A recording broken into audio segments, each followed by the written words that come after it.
A very good evening to all our viewers. Welcome to Tuesday's edition of the Evening Review. My name is Tewan Jabela, your host. Tonight on the show, we are welcoming back former Prime Minister Nahas Angula, who likes calling himself Citizen Nahas Angula now because he doesn't very much, he's not stuck in the past. Welcome back to the show, Tate. Thank you. Happy to be here. Yeah, wonderful. I hope you're surviving the cold. In fact, I can see that you Strong enough. you've pitched up completely. Strong enough. Yeah, strong enough. Yeah. Yeah. I wanted to engage on a number of issues in the shortest time that we have, one of which is, of course, you are a stalwart of the ruling party, Swapo. There's a lot of headlines lately about the build-up to the Congress that many people hope will still take place this year, amid attempts by some to say that there must be an extraordinary Congress to postpone it to 2024 so that there's only time between then and the general elections. But are you in any way involved in the either campaign groups or in candidacies? Not at all. Uh-huh. I'm happy where I am, Yeah. doing what I like to do, and making my small contribution to the public good Yeah. in my own way. In your own way. But what is important to me this time around is for our party to take a mirror and look itself in the mirror and to see whether it can recognize its face. Mm. I think the face is bruised because of division, fragmentation, disunity. And I think those comrades who are going to the Congress, they should be aware that unless this state of affairs is addressed,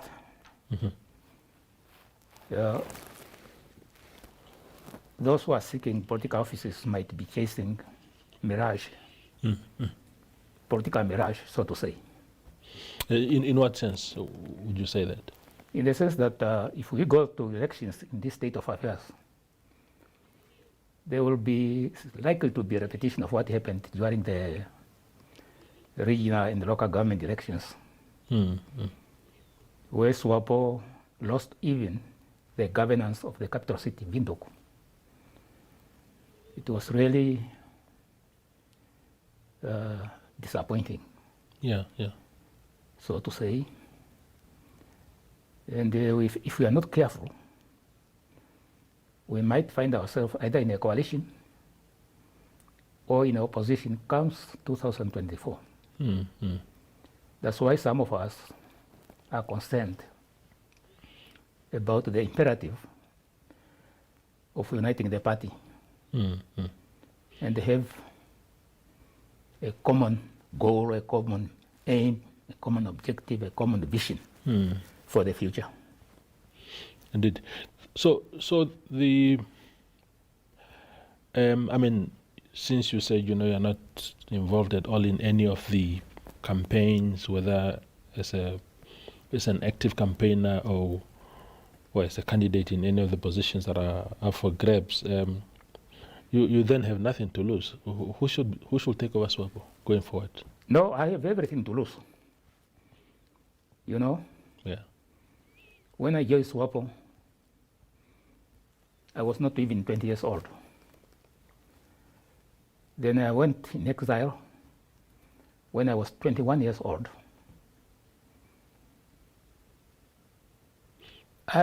We, four of us, walked from Ondangwa by foot through Yantana, through Congo, through Kurenkuru, through Rundu, through Andara, Shakawe,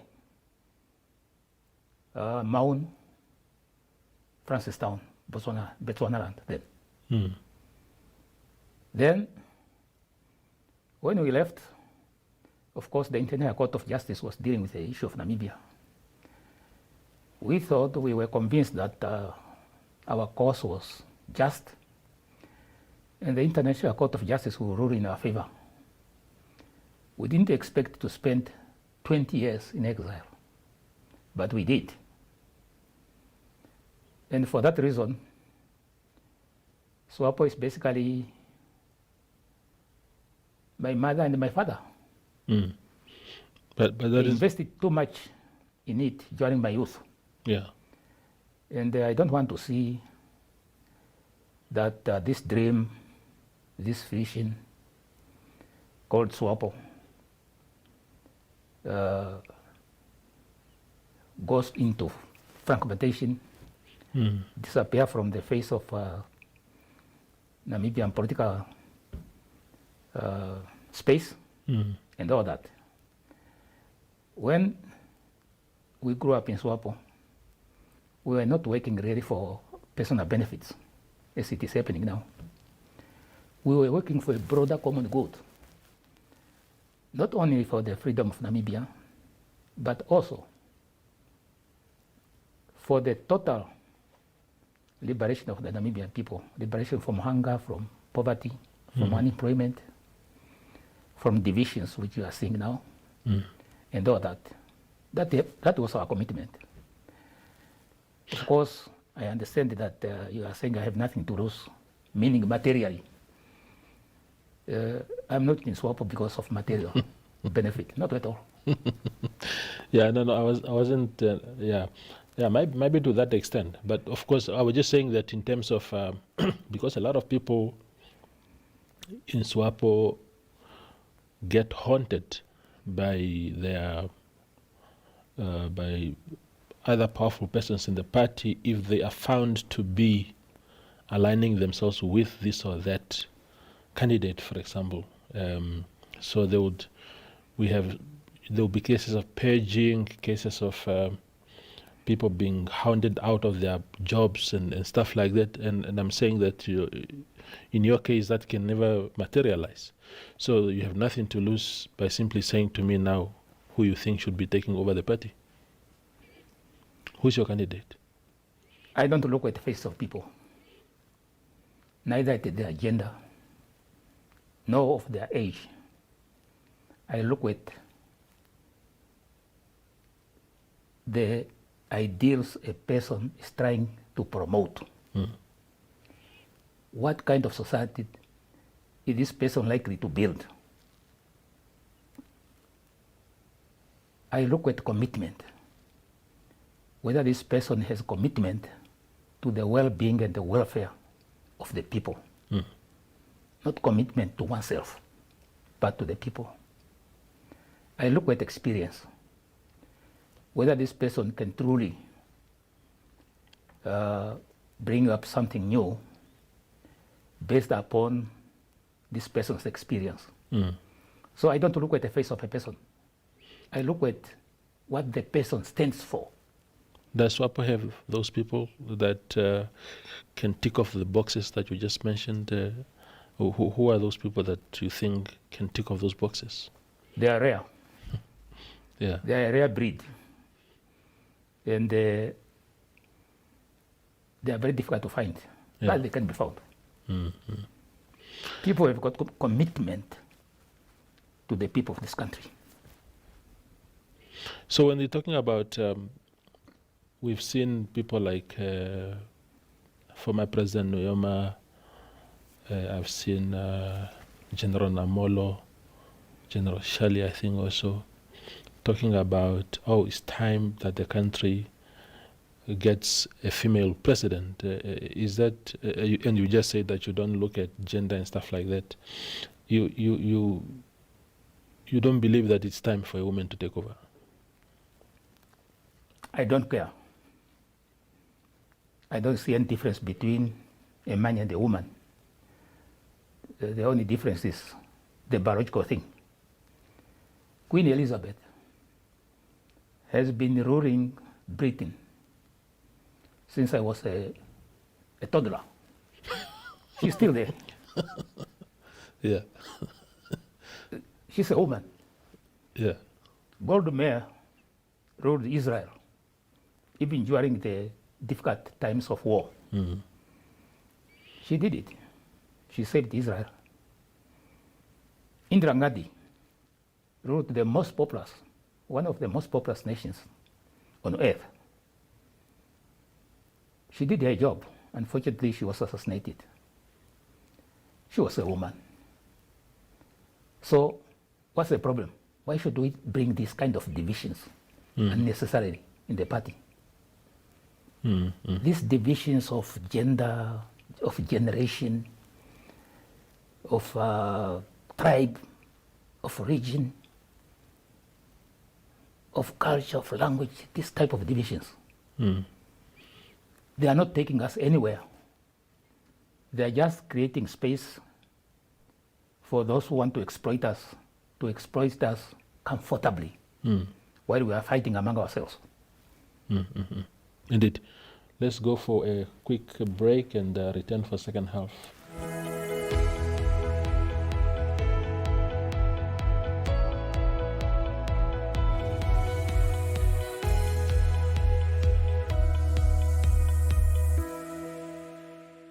Got me feeling fresh.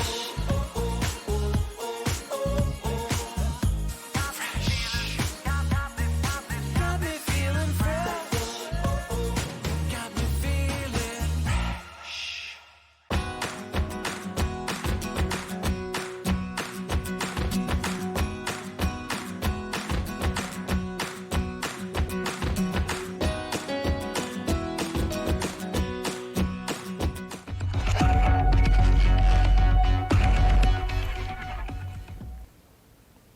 We continue our conversation with former Prime Minister Nahas Angula. Now, you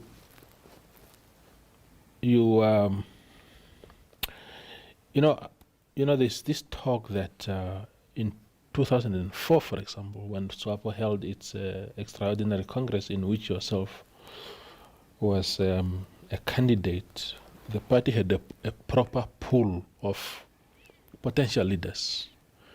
We had the Nahas Angulas, we had the Dipo Mtenyas, the Pohambas, the Moseshi Tenderos, so many of them. Ben Amadillas, you can mention all of them. So the pool was proper. Somebody could wake you up in the middle of the night and you could pick on top of your head a person that you think can lead the country. And there's a perception that is not the case at the moment. I mean, do you think, for example, that the so-called Helmut Amendments have made it a bit difficult for the pool to be as big as possible for people to choose who they want? The so-called Helmut Amendments are new things. Obviously, they are contributing to people feeling that they are being alienated. Just imagine you were a commander in plan. When the country got independence, you went into NDF. Then you retire. Now, you want to make your contribution. You are told to go and start from a section. People at the section don't know you. People who know you are the people with whom you worked, and they are in their leadership. You find yourself, despite your immense contribution, the risks you took, as a planned combatant, you are alienated from the family you were part of. How do you think you feel? Or think of a young person who really wants to seriously make a contribution to the public good. This young person decides, well, instead of just being a professional lawyer or something like that, I want to give my skills to the political party or to the nation. Then you find yourself, you are locked out. how do you expect that kind of a person to be enthusiastic about the party? Then, besides this, technical things, there is the whole area of the type of ideals which are driving the Swapo party. There are no ideals now. What is driving the Swapo party is basically material benefit, not even the public service, not even a civic duty. No, that doesn't feature. What features is material benefit. It's unfortunate.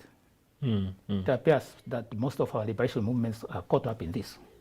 I saw our comrades in ANC, they are fighting each other there, basically for the same type of goals, to get near to the national cake and save yourself. That is not the culture some of us, political culture some of us were brought up with. Yeah. Our political culture was to work for the greater public good for everybody. Yes, as a free people now, when you work, you get compensated for your work. But you should be happy with that compensation, because there are your own brothers and sisters, your neighbors, who have not been able to get a job in government or anywhere. They are struggling. You see them there sitting on the street corner, waiting for a truck to pick them up to go in the offroad and get something to survive. You see them guarding cars at the parking lots which belong to the municipality. And of course, you feel guilty if you are a political person like myself. These are the people who voted you to be in a political office, but you see them there. Now, if you go to this area, my neighborhood, Hindas, there are a lot of them there. When you go there, some of us, you have to have a $10 in your pocket, because somebody will greet you, "How are you, comrade?" Because he wants you to do something. Yes. To assist him to survive. This is the type of social rot we are seeing among ourselves. But Namibia is a rich country. Indeed. Do you think then that so we have a situation now, we look at because again it's about going into that Congress, it's about renewal. We've had things like introspection, but we don't see the... Where is the renewal program? That's why I'm saying that Congress is the perfect platform to get people who have... You go there and talk, but you need... You are not even recorded. Yeah, of course. Yeah, But- then people go back to To the usual... the usual way of doing things. yeah.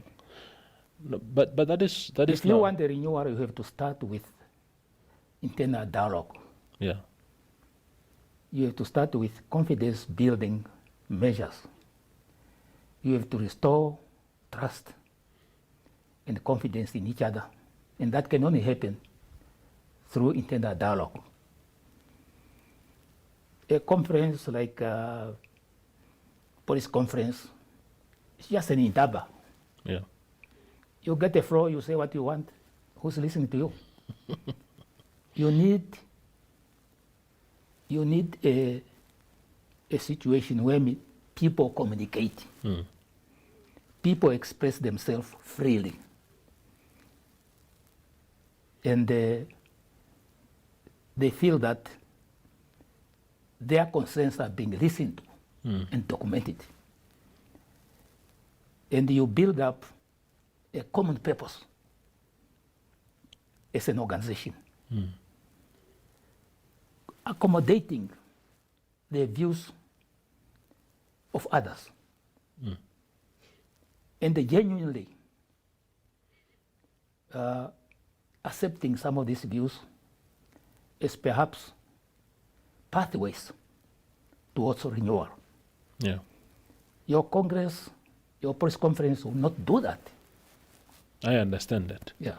Now, we seem to have, I mean, there are many people being talked about as potential future presidents to take over from President Hage Geingob after that Congress, of course, depending on the outcome.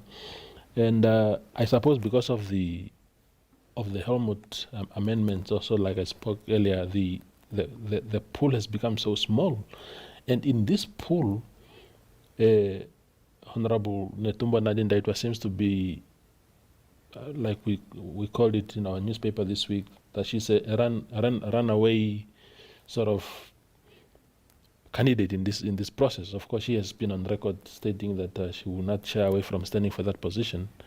What do you think of her? You've worked with her for a long time in government. Well, I believe in democracy.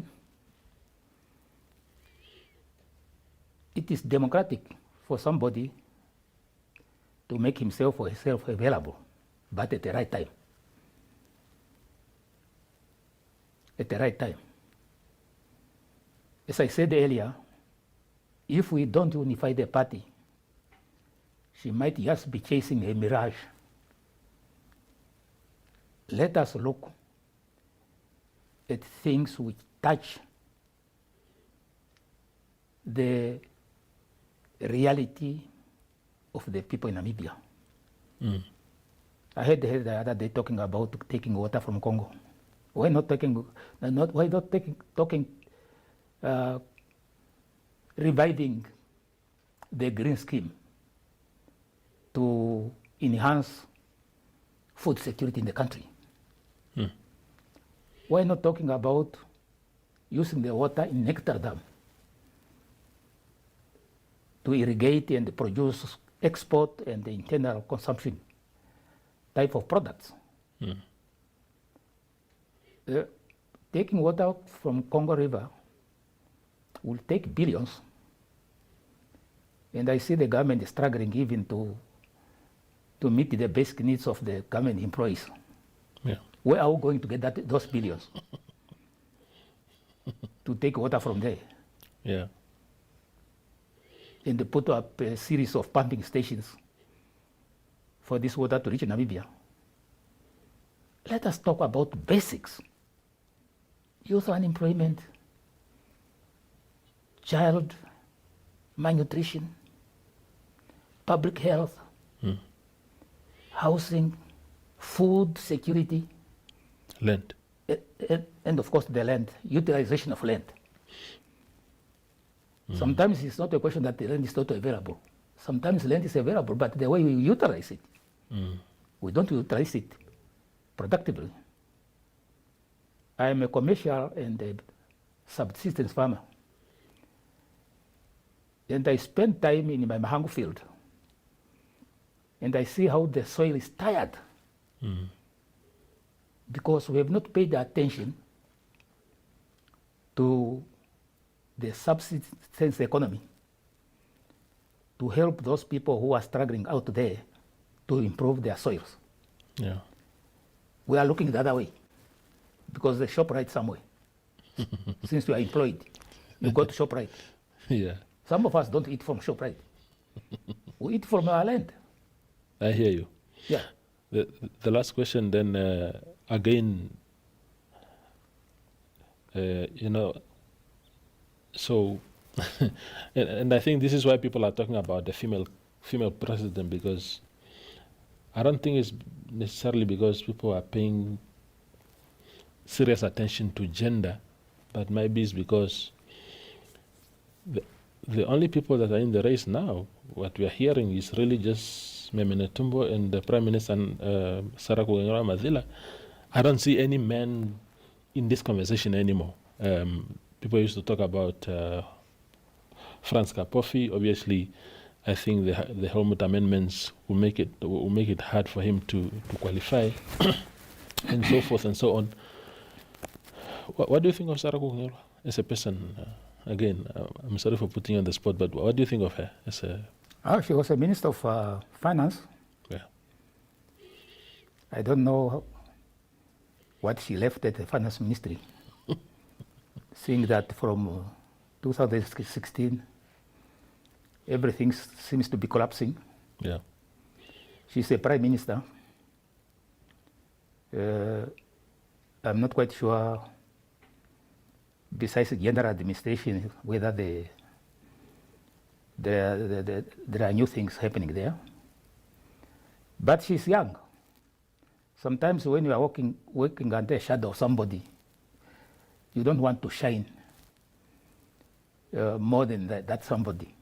To outshine them. Yeah, to outshine anybody, your boss. You don't want to do that.